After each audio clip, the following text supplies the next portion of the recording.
Just what in the name of Hodor could come next? After the chilling and war-starting events of the House of the Dragon's first season, you can be sure that there will be a lot more to come as the events of George R.R. Martin's Fire and Blood continue to unfold. Of course, the show will continue to blend together the events of the book and some creative freedom from the minds behind the show. But what can we expect to occur in 2024 when the next batch of episodes hit our screens? Well, let's go through some of the main expectations for Season 2. It should be noted that there may be a couple of spoilers from Fire and Blood beyond this point. Continue to watch with caution. Number 7. A showdown between Rhaenyra and Alicent. The Season 1 finale robbed us of having Rhaenyra and Alicent in the same room as the Dance of the Dragons was born, but we can be sure to finally see the two face off when the show returns. Whether the two will fight it out or maintain their composure and simply hit each other with words is of course unknown at this point. But something tells us you'll be able to cut the tension with a knife when they meet again. Cut the tension as easily as Luke cut Aemon's eye out. What? We're Team Black, we can't help it. With how Rhaenyra and Alicent have been shown to handle their conflicts in the past, it seems more than likely that the pair will hold some form of ceasefire at some point, and from there we'll get everything out on the table between the two. Viserys' final words, Aegon's coronation, Luke's death. But with Viserys no longer present to keep them in check, who knows where this kind of situation could lead to? Number 6. A hardened Rhaenyra. It's fair to say that Rhaenyra's always chosen diplomacy over bloodshed, even when she's had the chance. Rhaenyra has always worked to be a suitable heir to her father, and has therefore always been much more rational than other members of her family. Hell, even Alicent was trying to thrust a dagger in someone at one point in Season 1. However, it seems like that is all about to change. Again, Aemond caused the death of her beloved son. That's enough to send any mother into a rage-filled frenzy. But with the final scene of Season 1, just look at Rhaenyra's face. Ryan Condal, showrunner of the House of the Dragon, has even described Rhaenyra as having war in her eyes in that final shot where she stares down the camera.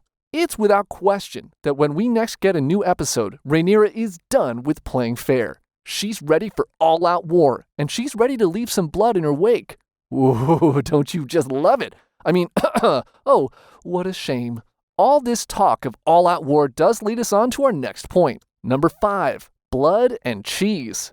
It doesn't sound like all that much of a spine-tingling event, does it? What sentence with the word cheese in it does? But I can assure you, those of you not familiar with Fire and Blood, this one isn't pleasant. You guys who have read the book, not if you agree. Sheesh, fine, then don't. Seriously, if you want to stay away from spoilers, this is the point to click pause or head off, because this most certainly is going to occur at some point. In retaliation for what happened to Luke, Daemon uses his connections in the underbelly of King's Landing to get some justice and make the next major move in the growing war. He enlists the help of two not-so-pleasant gentlemen to help in his efforts. Their names? Blood and Cheese. I know, I can see the spin-off news already too. In a nutshell, the pair attack the Red Keep and force Helaena, King Aegon's wife/sister, to choose which of her sons they will kill. As Helaena names one of the youngsters, the pair will kill the one she didn't name. Ouch! Yeah, more feathers to be ruffled, clearly. In the book, as we've mentioned, it's Daemon who orchestrates this event.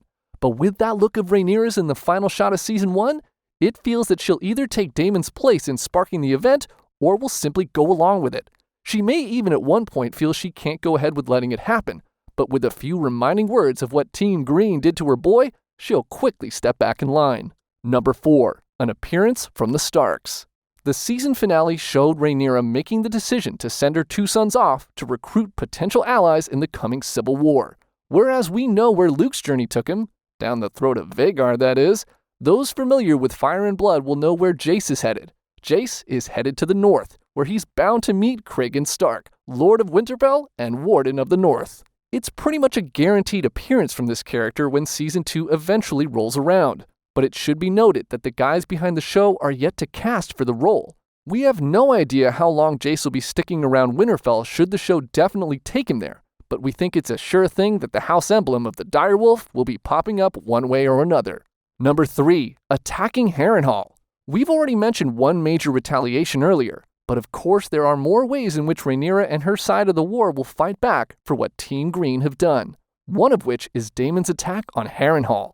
In the book, Daemon strikes a major blow to Aegon, Alicent, and the rest of the Greens by attacking on Dragonback, and is even able to win without any bloodshed. How very un-Daemon-y of him. Now, in Fire and Blood, the events of this attack are already different from the version we could get in the show. Why? Well, it happens while Luke and Jace are off rounding up the allies in Westeros. The fact that this will occur after Luke's death will mean Daemon will probably get more personal, ensuring that Harrenhal does see a few casualties courtesy of Dragonfire. If the event is used as an action-packed opening to the season, that then leads into Daemon finding out about Luke, then playing out the final shot of Season 1 again. Well, what a missed opportunity to give some emotional depth to the attack. Condal, please, do the right thing! Number 2, a regretful Aemond. Now, this will be one that's up for discussion. That death of Luke in the Season 1 finale was caused by Aemond's pursuit of his nephew, although as you could probably tell when you watched it, Vhagar was out of control near the end there when he took a bite out of Luke.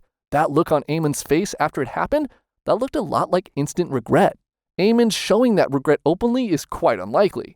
The moment his nephew was killed, he opened the doors for retaliation and gave his sister and her Team Black reason to fight in a war for the history books. We can imagine, though, that there will be some moments in Season 2 when Aemond will feel somewhat responsible for the amount of hostility the war brings. The question is, if ever given the opportunity, will he even just say sorry? Nah, this is House of the Dragon. He's keeping that close to his chest. But it's clear that Aemond didn't mean any fatal deaths in that moment.